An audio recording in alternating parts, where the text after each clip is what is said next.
So today is going to be slightly different to usual. We're out doing some wildlife photography, but rather than actually going and finding some stuff, I'm just going to go over the settings, because a few of you have asked me questions about what equipment I use and what settings I find best. So it's easier to just show it in a video really. It's probably best to start with the equipment, because that's going to make some of the decisions for you.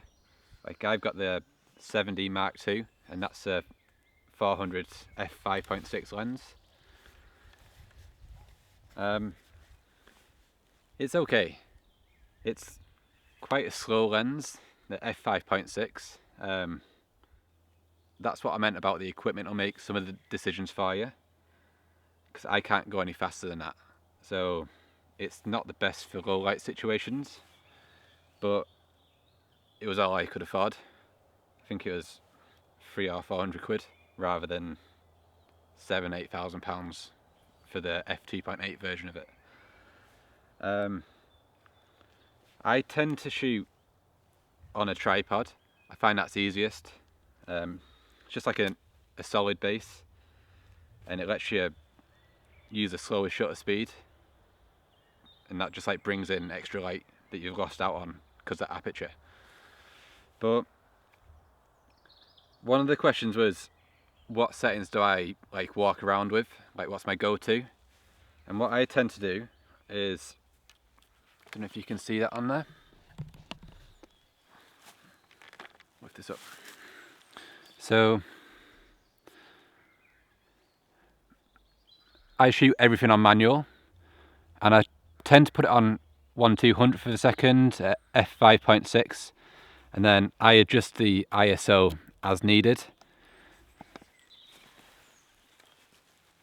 And the reason I do that is I found that if something stood still, 1/200th is a good place to start. If it's moving, just make it a bit quicker, like 1/400th. But if it stood still, I can get away with 1/100th of a second. So that's usually quite a good place.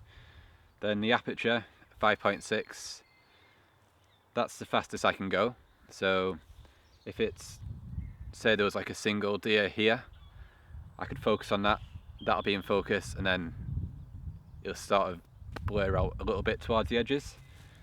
But if there was like a full family of them there, I might stop it down to f8, f11, get everything in focus. But that's just a quick, like 3 clicks on the wheel. That's f8, that's f11, that's f14. So it's easy. Then the ISO, I tend to just make that fit whatever is the like correct exposure.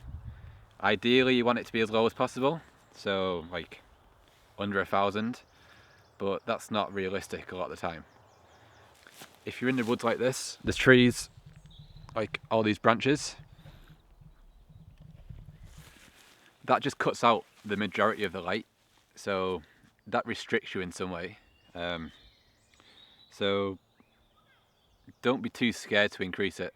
It's better to have a slightly noisy image than a blurry one, in my opinion. And then there's different situations that you might change it in. If you're shooting birds in flight, you're going to want it to be about 1/1000th of a second or faster on the shutter speed. It's just the wings are moving pretty quick, so you want to freeze that action. Well, I would. You might not want to. You might want to try and blur it all out and get like a creative blur. There's like not one perfect answer really. And then with the aperture, like I was saying before, if there's a group, you're probably going to want everything to be in focus. So making the aperture small is the only way around that. But that cuts out a lot of light again. So what you need to do then is either increase the ISO and risk getting it a bit noisier, or dropping down the shutter speed even further. And what I found best is, well, when I'm setting my tripod up, I I generally set it up as if I'm going to be walking and then I'll see something. So I tend to set the big legs up about here. Then this way I can have it ready. And then if I do see something, I can just drop down and it's at eye height already. And then other things that you can do to help increase your success rate is you've already got like a steady base like pushing down. So after that, you want to try and keep your arms in as much as possible. If you're out here, you're probably going to shake a little bit. You want to try and lock everything in, and then that tends to make it better. And then what I do is with my left hand, I would put it on here, and that just like muffles the shutter going off, because this is like a long object. It's just going to shake down the barrel, and it's going to increase the risk of like camera shake. So I'd have that hand there, and then with the eyepiece, if you like really press in quite hard with your forehead, so you've got your forehead sort of going down and in, you've got your left hand pushing down and back, and it's all going into the tripod. And then rather than like jabbing at the shutter, if you sort of roll your finger onto it, you might even want to put it onto the what's it called, continuous shooting. If you're at a really slow shutter speed at like 1/100th, and just the first shot might not be in focus because of that camera shake, but the second one probably will be. It's not like a perfect solution, but it's definitely going to help. Another thing that I like to do with the tripod is I've got this, like, I think it's called a pan and tilt head, that might be wrong, where it's got this thing here, so you can twist that, and that means you can spin it round this way, so that's on tight and you can't spin it. But I tend to make that a little bit loose, not too much, and then with that one I try and get it as square as possible, so that when this spins it's at like a level like field of view. And then on this side of the camera there's like a little spinny thing here. I twist that one round, and that means I can take the camera from landscape to portrait really simply. And then this one's kind of awkward, it'll take a bit of getting used to, but you'll have your right hand on the camera and then left hand on this one, and if you loosen it slightly, then that means that you can get it in any angle and you've still got like a solid base, so it's really easy.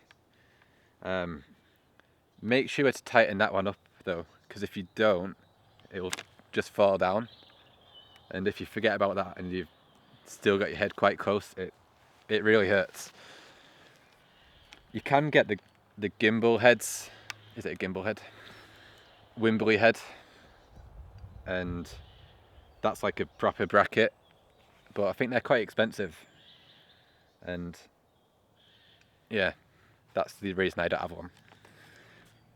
But that's my tips for setting up the tripod. And then it depends what you're shooting after that.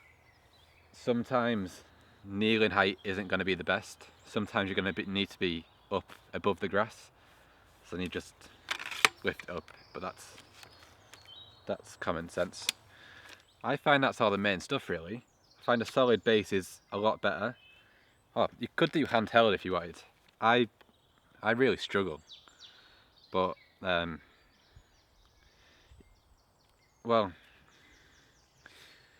it's alright if you're doing like birds where you got that fast shutter speed, but when you're down at 1/100th, 1/200th of a second, It's really quite hard to keep it stable, but again, if you lock your arms in, and it's sort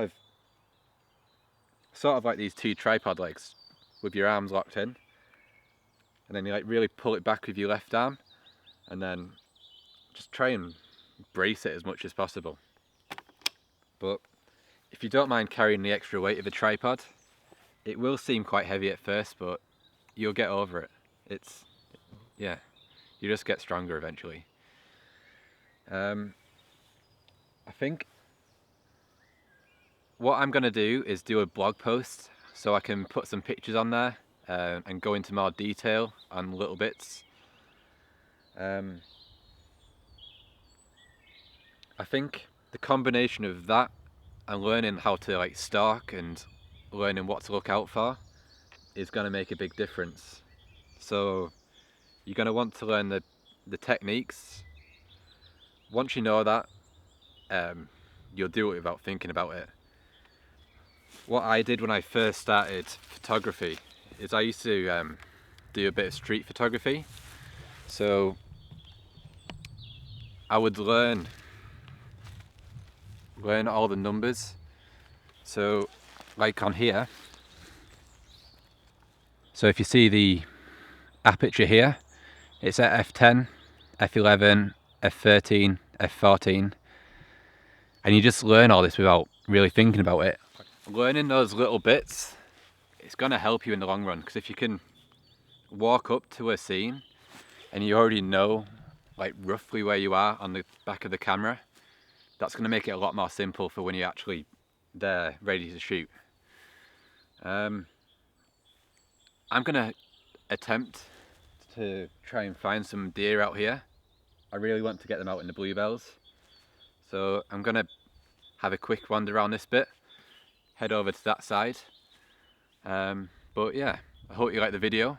Please comment below with any questions, and if you find it helpful and you get some photos from these tips, please share them on social media. If you use the hashtag AdamKappa Photography, I'll check them out. See you next time.